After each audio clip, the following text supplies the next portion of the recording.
My brothers and sisters, you are now watching The Gamer2323, so just forget about the chores you're supposed to do. Put your feet up, get your Kool-Aid, fried chicken, popcorn, get whatever you may need. And I hope you enjoy the video.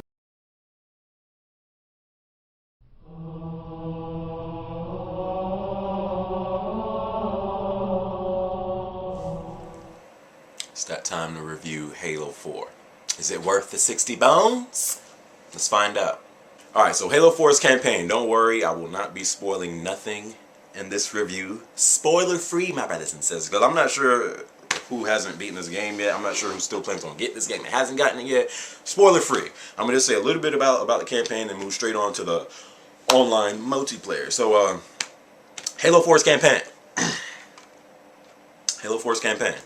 First off, I will say this. The graphics in this game are top-notch. I am not going to say that it's better than Gears. I still think on Xbox 360, Gears has that title of the best graphics on Xbox 360. But definitely, the graphics in this game are top-notch. Out of the entire series of Halo, this definitely has the best graphics. There were times when I'm playing the game and I just had to put down the controller and was like, dude, this game is freaking gorgeous. Like, the graphics in this game are top notch. The sound in this game is great. You know, the soundtrack is good. You know, I'm not going to say it has the best soundtrack. I still think 2 or 1 has that title, but the soundtrack in this game was good. Graphics were freaking amazing. The sound was orgasmic, you know, and but the story, at the ending of Halo 3, Cortana and Chief are still on the Dawn after everything that happened. Chief gets in that pod, and the last words he says to Cortana is, "Cortana, wake me when you need me." And boy, does she stick to those words. You find out from the moment Chief got in that pod at the ending of Halo 3 all the way up until now, he is still in that same pod, sleeping. So basically, Cortana, she wakes him back up. Chief gets up. He's like, "Cortana, how long have I been out?" And she's like, 4 years, 7 months, 10 days. So a lot can happen in that time period. So you find out that the Covenant is no longer on your side. In Halo 3, you guys kind of had this truce where you were finally fighting side by side, and you know, no, that no longer exists in Halo 4. The Covenant is no longer on your side. You're teamed up with this new ancient evil enemy called the Prometheans, and basically you have 2 missions in this campaign. One is to save the world, save humans from becoming extinct, basically.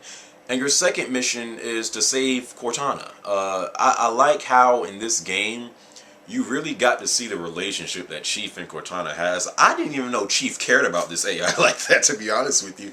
But no, like, he really cares about her, and you know, so I like how you really got to see that the relationship that these two have together. Cortana's basically going crazy.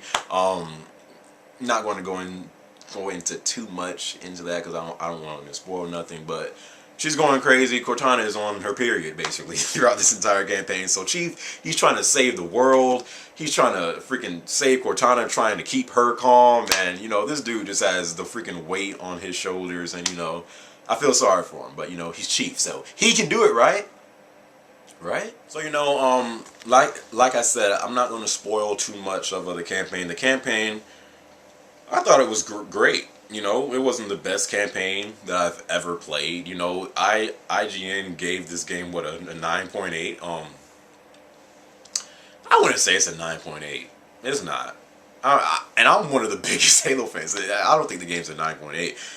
I think it's a high 8, low 9. You know, but the campaign was great. You know, the only thing I did not like about it is that it was too short.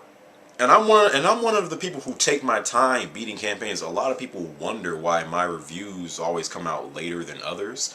It's because before I review a game, I want to beat the campaign, and I'm not rushing to beat a campaign. If I'm paying $60 for a game, you think I'm rushed to beat it? No. So I always take my time playing campaigns, and even though I took my time on this one, I still beat it fast. You know, the campaign is short. There's like 8 missions in the game, so if there's one bad thing I could say about the campaign, it was too short. I hope that it could have been longer, you know. But it was still a great campaign. Moving to the online multiplayer. In my eyes, and in a lot of other people's eyes, Halo 2 will forever always have the best online multiplayer. Halo 4. Halo 4 is online. I will say this right now. I played Reach a lot. From 2010 all the way up until 2012 online. And I will definitely say that this game is way funner than Reach. You know, and Reach didn't even have a lot of good maps. You were always playing on forged maps in Reach. And this one, it has good maps. You know, the maps have color. I just wish they would have more maps because, you know, you always play on the same maps. Adrift, Soulless, Complex, Haven. And, you know, you kind of do get tired of playing on the same maps. But the maps in this game are way better than the maps they had in Reach. You know, there's a lot more action. This game is way more fast-paced than Reach. If I could explain it to you, it's like Reach.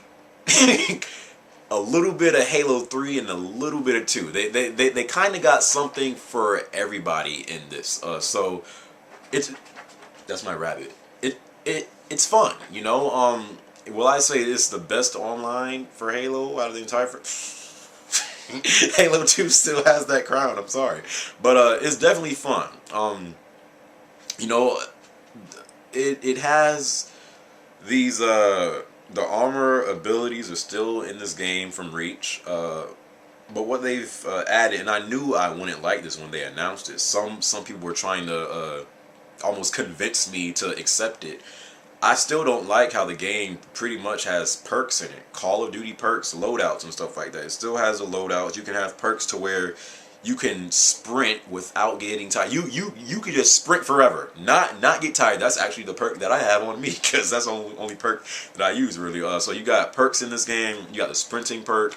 You got the perk where you can reload faster. Pretty much slide. What's it called in Call of Duty? Slide a hand. You pretty much got that perk in this game.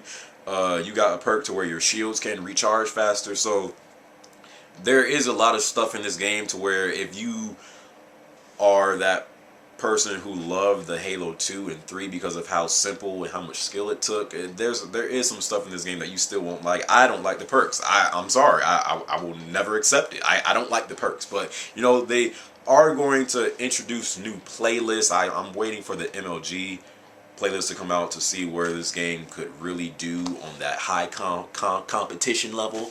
So, it's good though. It's fun. It's funner than Reach. That's the way people play this game online. Yes, it pisses me off sometimes, but it's better than Reach. That's all I can say. It's better than Reach, and it has some stuff from Halo 3 and 2. You know, there's still skill involved playing this game. You know, that's all I can say. You know, they said that they were going to introduce the 1 through 50 ranking system. That's coming back next year, probably like in January. They said so. They are listening to the community. That's one thing I could say about 343. They really are listening. So that's good. Spartan Ops,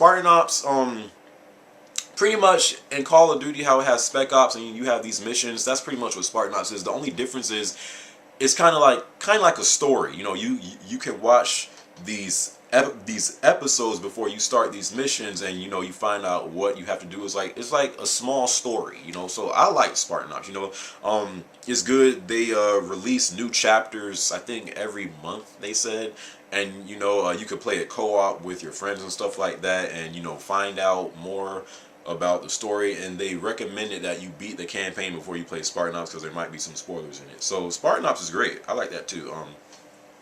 But Halo 4, is it worth the 60 bones? You bet your sweet tush it's worth. If you have an Xbox 360, it's pretty much self-explanatory to buy this game because this is pretty much the best exclusive 360 has to offer. In my opinion, the best exclusive. I only have an Xbox because of Halo. So definitely, is it worth the 60 bones? Oh yeah. Oh yeah. You will not be disappointed with this game.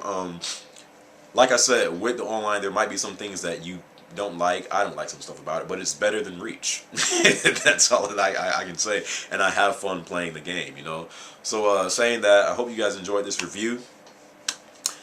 Halo 4, it's over. I finally did my review for it. Some people were asking about it. And up next, I got a review.